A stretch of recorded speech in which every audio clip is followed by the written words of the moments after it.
bisa tuh? Apa namanya? Oh, nanti kalau kamu koas deh, nggak usah tegang-tegang gitu toh. Kamu koas biasanya ya wes pakai penerawangan bisa. Enggak deh, maksudnya ya kalau kamu koas biasanya langsung di tensi, nggak perlu pakai 3 jari gini tuh nggak usah. Jadi langsung disep karena kebiasa ya. Terus setelah itu habis dipasangkan manset 3 jari, kayak kamu lakukan stetoskop. Terus habis itu apa yang kamu lakukan? Itu sapu biti sini. Bukan. Gimana? Apa yang kamu lakukan langkah selanjutnya? Kita pasangkan manset, kemudian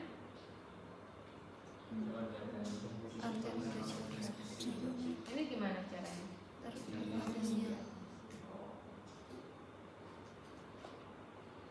Bagus, kelompok ini tahu ya. Yang lain, kalau yang kemarin kelompoknya tuh baru tahu, oh kayak gitu ya. Jadi ini bisa dijepit atau bisa langsung dicantol. Karena kurang nyaman ya mungkin kalau lihatnya miring.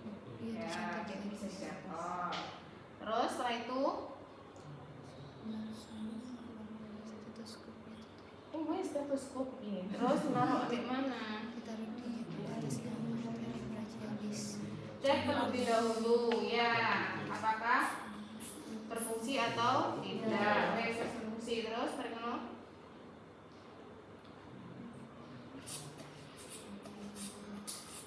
Ini dia apa? Iya, sudah berfungsi. Otomatis kan aku tahu kapan mengujinya. Terus kamu baca dulu enggak? Terus stopnya ditaruh. Oke, terus ditaruh di mana? Arteri radialis ya, wes di sini. Ya. Radialis di mana arteri radialis? Di media. Kamu cari terlebih dahulu arteri radialisnya. Setelah tahu, kamu cari baru dari di atas sapu biti, kasih manset sehingga kamu tahu nanti letak stetoskopmu itu di mana. Terus setelah itu kamu letakkan, terus habis gitu apa? Pompa. Kamu tahu dari mana batas pompanya? Batas pompa sampai 300 kan? Enggak. Caranya gimana?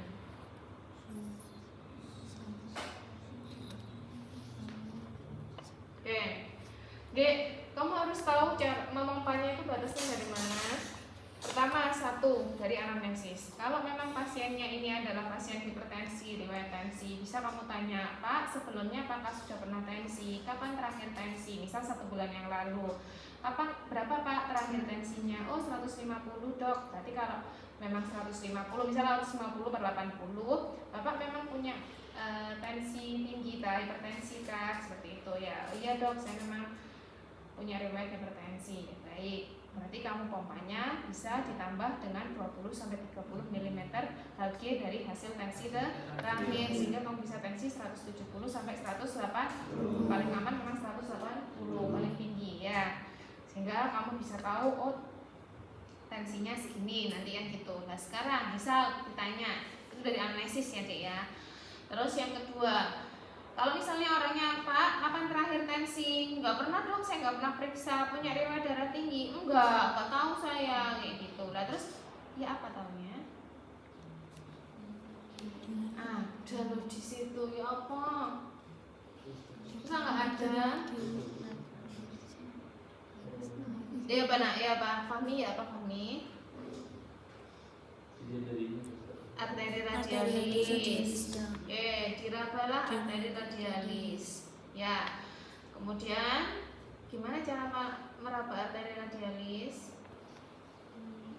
Pakai boleh 2 jari, boleh 3 jari. Ya, karena nadi orang satu dengan yang lain beda. Ada yang nadinya kuat, ada yang nadinya lemah. Sehingga kalau lemah, 2 jari 2 dan 4 itu fungsinya buat nekan, yang satunya buat merasakan jadi tengahnya. Terus jangan menghitung nadi nadi temenmu pakai kuku. Karena biasanya dok nggak kerasa, misalnya gini ya, dok ini nggak ada nadinya lah. Nggak mungkin kan temenmu nggak ada nadinya, terus brachialis dia juga nggak bisa meraba. Nah dia bukan manusia, dia manusia berarti berdenyut ya. Jadi jangan pakai kuku ya nak ya. Bener kamu nggak dapat denyutnya yang ada cap kukumu ada 3 ya, saking kamu kayak gitu. Jadi pakainya permukaan, diraba dengan lembut, ditekan dengan lembut, baru kamu rasain. Ya, oh iya ada nadi baik. Bapak di sini saya pompa kayak gitu ya, dipompa hingga dipompa hingga denyutnya hilang. Terus kemudian ditambah dengan Dek, dalam teori ya dipompa sampai denyutnya hilang. Jadi misal dia denyutnya hilang di 120. Nah ini udah hilang, berarti nanti kamu nolkan dulu, tunggu 5 menit, baru kamu pompa bagian brachialisnya adalah hasil 120 ditambah 30. Tapi ketika ujian, karena waktumu hanya 5 menit, cukup kamu ucapkan, sehingga kamu cukup bilang gini aja. Pertama kita raba arteri brachialis di lateral, di medial. Kemudian jika sudah ketemu, kita letakkan manset 3 jari di atas fossa cupidi. Ya, setelah itu kita cek apakah tensinya atau sphygmomanometernya ini berfungsi atau tidak. Jika sudah berfungsi, kita letakkan jari kita di arteri radialis untuk mengetahui atau memprediksi batas dari pengukuran atau pompa tensinya. Ya, kita bisa mengetahui kamu bisa bilang, bisa diketahui batas pompanya ini dari anamnesis ya, dari riwayat tensi maupun riwayat penyakitnya, atau dari perabaan arteri radialis. Kita raba arteri radialisnya, kemudian kita pompa sampai denyutnya hilang, kayak gitu ya. Terus kita longgarkan, kita tunggu 5 menit, kemudian kita pompa kembali sampai batas yang hilang tadi ditambah 30. Ya, kemudian kita longgarkan, kita dengarkan bunyi pertama yaitu sistole, kemudian bunyi keduanya adalah diastole. Baik, tensinya Bapak ini segini, kamu harus sampaikan. Misalnya 120/80 gitu. Lah dok gimana dok? Ya udah, ketika kamu menghitung tangan kirimu menghitung nadi, tangan kananmu memompa, ya kan? Begitu kamu longgarkan, kamu boleh langsung selipkan ini. Jadi ketika nadimu kayak gini kan, ini kan 2 tanganmu udah di sini. Iya, misalnya ya monggo. Biar kunci ini lumayan sakit ya dek kalau dipertahankan agak lama, sehingga nanti kamu kayak gini aja, maaf ya dek ya. Nah, kayak gini kamu bilang itu ya. Terus setelah itu tanganmu langsung selupukkan ini di sini, kamu tekan, baru kamu longgarkan. Paham ya? Itu sambil ngomong. Bisa? Bisa. Oke. Jadi kamu nanti praktek, kita taruh 3 jari di arteri radialis, kemudian kita raba, kita pompa sampai nadinya hilang, ya kan gitu.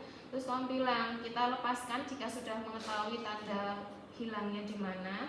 Kita lepaskan, kita tunggu 5 menit, kemudian kita lakukan pemompaan kembali lah. Aslinya kan nggak mompa, tapi itu buat ngomong tuh sambil ngelebokno ini, masukkan ini.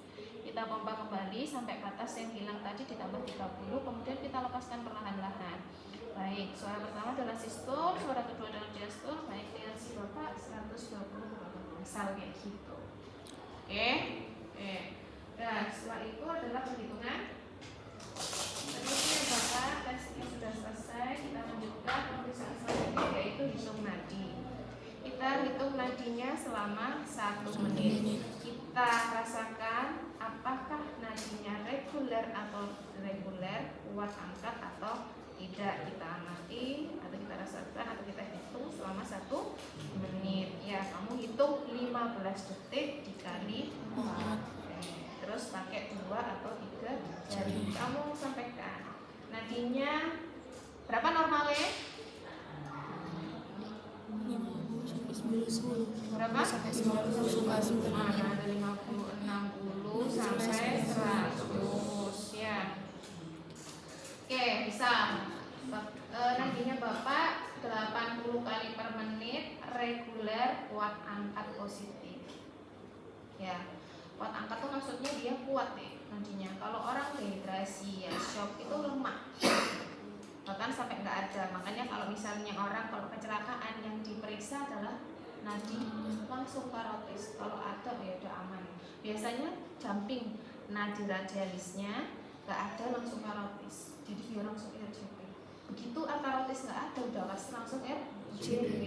Ya, bukan kukuh nyari air putih karena orang KRL nggak boleh langsung diminumnya air putih. Terus setelah itu, setelah hitung nadi, apa yang kamu lakukan? Cek suhu. Sebentar. Memompa sudah. Nah, dinaikkan 20 sampai 30, mengandalkan pipa 20 ml 2 sampai 3 per denyut ya. Kamu coba bilang dikeluarkan perlahan-lahan. Catat bunyi protokol 1, naikin sistol diastolnya. Kemudian pengukuran perlu diulang tunggu 30 detik. Intinya kalau pengulangan itu membutuhkan waktu ya Dek ya. Jadi nggak bisa habis kamu pompa lagi pasti sakit dan nggak nyaman. Kembalikan posisi pasien senyaman mungkin. Ini pemeriksaan nadi berapa kali denyutnya per menit, kekuatannya 60 sampai 100. Meningkat juga sama kayak tensi pada keadaan tertentu. Tahapnya sama, tapi karena kita jadi satu sehingga nggak perlu perkenalan lagi dan lain-lain. Sudah, yang penting kamu bilang kamu mau melakukan pemeriksaan nadi, kamu sampaikan interpretasinya. Habis dari nadi adalah pemeriksaan suhu. Suhunya yang normal yaitu 36,5 sampai 37,2 menurut AAP. Dilakukan dengan apa? Dengan alat termometer. Termometernya bisa raksa, bisa digital. Raksa bisa diletakkan di aksial, bisa di oral, bisa di rektal. Yang membedakan hanya batas atau kadar suhunya. Aksial normalnya tadi 36,5 sampai 37,2. Akan beda ketika direktal, otomatis batas ambangnya akan lebih tinggi. Jadi jangan kaget kalau dok ini suhunya 375, ya itu normal karena dia ukurnya lewat rektal ya, suhunya akan berbeda, itu lebih tinggi ketika diambil oleh pembunuh juga. Aksial sudah ya. Telinga, nah ini yang pakai infrared ya, jadi kayak digital pakai undang telinga, cuma ditandai ketika suhu meningkat di atas 37 secara oral atau 37,7 melalui jubur. Nah juburnya 37,7 baru dia demam ya. Kalau hipotermi di bawah 35 ya. Kamu bilang nanti ketika pengukuran suhu ya, jadi suhu nanti kamu bisa pakai termometer yang digital. Bilang baik Bapak, untuk nantinya kan sudah disampaikan. Selanjutnya adalah pemeriksaan suhu ya. Kita bersihkan terlebih dahulu pinggirannya pakai